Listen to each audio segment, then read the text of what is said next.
सबसे पहले शुरुआत करते हैं उन आसनों से जो हम लोग पूरे 9 महीने में कभी भी कर सकते हैं।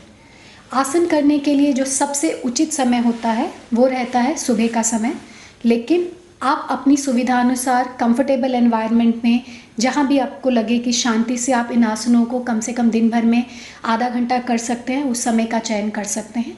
बस ध्यान रखिए कि आसन करते समय आपका पेट बहुत भरा हुआ नहीं होना चाहिए, तो खाने के तुरंत बाद इसे नहीं करना चाहिए। तो कुछ आसन हैं जैसा कि हमने बोला जो हम 9 महीने के दौरान कभी भी कर सकते हैं। तो इसमें जो सबसे पहले हम शुरुआत करते हैं सूक्ष्म आसनों से। जो पहला है पादांगुली नमन। पादांगुली नमन में हम लोग पैरों की उंगलियों को इनहेलेशन मतलब सांस अंदर खींचने के साथ अपनी बॉडी की तरफ खींचेंगे।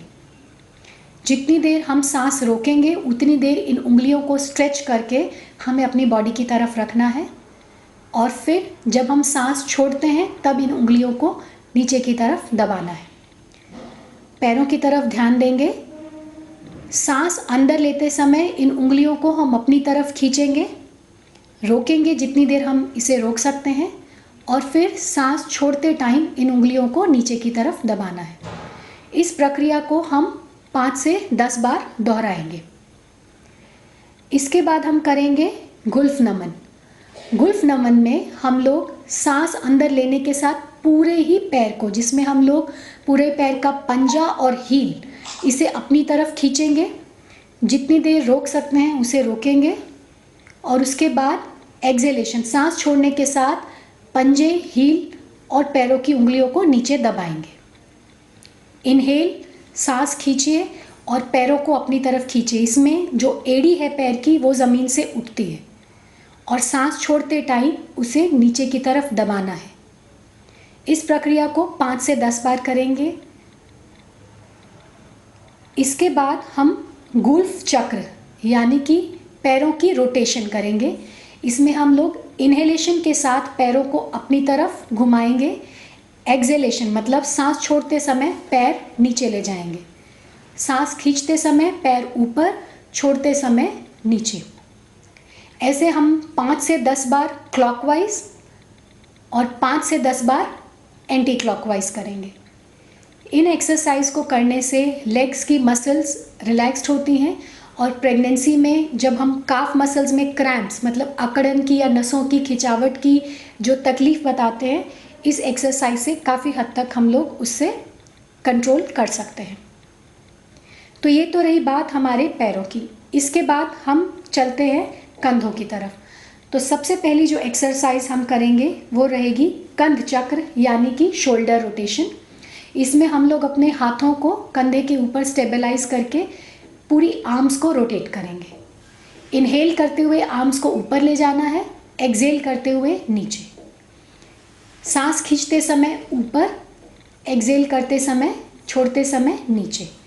इस प्रक्रिया को 5 से 10 बार करने से हम अपनी शोल्डर यानी कि कंधे की नसों को रिलैक्स करते हैं, वहाँ की मांसपेशियों को रिलैक्स करते हैं, और अगर कोई कंधे में या गर्दन में पेन है तो उसे भी आराम मिलता है।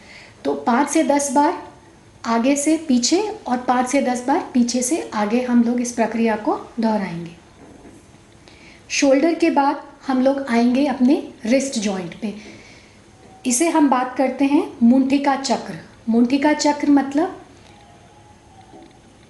इनहेलेशन के साथ में हम लोग मुट्ठी बनाएंगे और फिर उसे एक्सहेल के साथ में रोटेट करेंगे क्लॉकवाइज 5 से 10 बार, और फिर एंटी क्लॉकवाइज 5 से 10 बार। तो इससे हमें रिस्ट जॉइंट में आराम मिलता है। एक बार हम फिर से देखेंगे कि किस तरीके से हमें इस मुट्ठी को बनाना है और कैसे क्लॉकवाइज और एंटी क्लॉकवाइज इसे रोटेट करना है। मुंठिका चक्र के बाद हम बात करेंगे मणिवत नमन की। इसके लिए हाथों को स्ट्रेच करके, बाजू को स्ट्रेच करके अपने सामने रखेंगे, सीने के सामने, और इनहेल करते समय ऊपर और एक्सहेल करते समय हाथों को रिस्ट जॉइंट को नीचे दबाएंगे।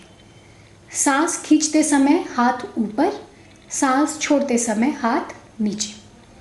इसी प्रक्रिया को हम लोग 5 से 10 बार दोहराते हुए अपनी रिस्ट और उंगलियों की एक्सरसाइज करेंगे। ये एक्सरसाइज हमें हेल्प करती हैं लेटर ऑन जब हाथ में स्वेलिंग आती है तो काफ़ी लेडीज़ कंप्लेंट करती हैं कि हमारे हाथ की मुट्ठी नहीं बंद हो रही है या दर्द हो रहा है। तो अगर हम ये एक्सरसाइज बराबर से करते रहते हैं तो इस तरीके की तकलीफ़ हमें प्रेगनेंसी में या तो नहीं होगी या बहुत कम होगी। शोल्डर के बाद हम आगे बढ़ते हैं नेक एक्सरसाइजेज में। नेक्स्ट एक्सरसाइजेस के लिए हम लोग अगर बैठना चाहते हैं तो बैठ सकते हैं, चेयर पे, नीचे ज़मीन पर, या खड़े होकर के भी करना चाहें तो खड़े होकर भी कर सकते हैं। इसमें हम लोग इनहेल करते टाइम ऊपर देखेंगे, नेक को एक्सटेंड करेंगे, जितनी देर रोक सकते हैं रोकेंगे, और फिर धीरे धीरे सांस छोड़ते टाइम नेक को फ्लेक्स करेंगे और कोशिश करेंगे कि जो हमारी चिन, ठोडी का हिस्सा है, वो हम लोग चेस्ट से लगा पाएँ। सांस खींचते समय ऊपर नेक को एक्सटेंड करना है जितना हम लोग कर सकते हैं, गर्दन में तनाव को महसूस करना है, और सांस छोड़ते टाइम गर्दन को मोड़ करके अपनी चिन यानी कि ठुड्डी को चेस्ट से लगाने की कोशिश करनी है। इस प्रक्रिया को हम 3 से 5 बार कर सकते हैं। और इसके बाद हम फिर साइड रोटेशन में जाएंगे। इनहेल करते टाइम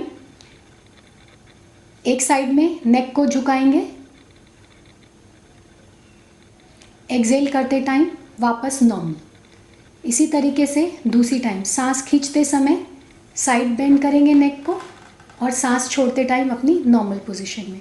इस प्रक्रिया को 3 से 4 बार हम लोग दोहरा सकते हैं। साइड बेंडिंग के बाद हम लोग बात करेंगे नेक रोटेशन की। नेक रोटेशन के लिए सांस खींचते टाइम हम गर्दन को पीछे ले जाएंगे और सांस छोड़ते टाइम आगे, सांस लेते टाइम पीछे और सांस छोड़ते टाइम आगे। 2 से 3 बार क्लॉकवाइज और 2 से 3 बार एंटी क्लॉकवाइज। इन एक्सरसाइज को करने से हमें माइग्रेन और नेक पेन में और सर दर्द की अगर शिकायत प्रेगनेंसी में होती है तो उससे थोड़ा आराम मिल सकता है, या हो सकता है किसी किसी को इसकी तकलीफ़ ही नहीं हो।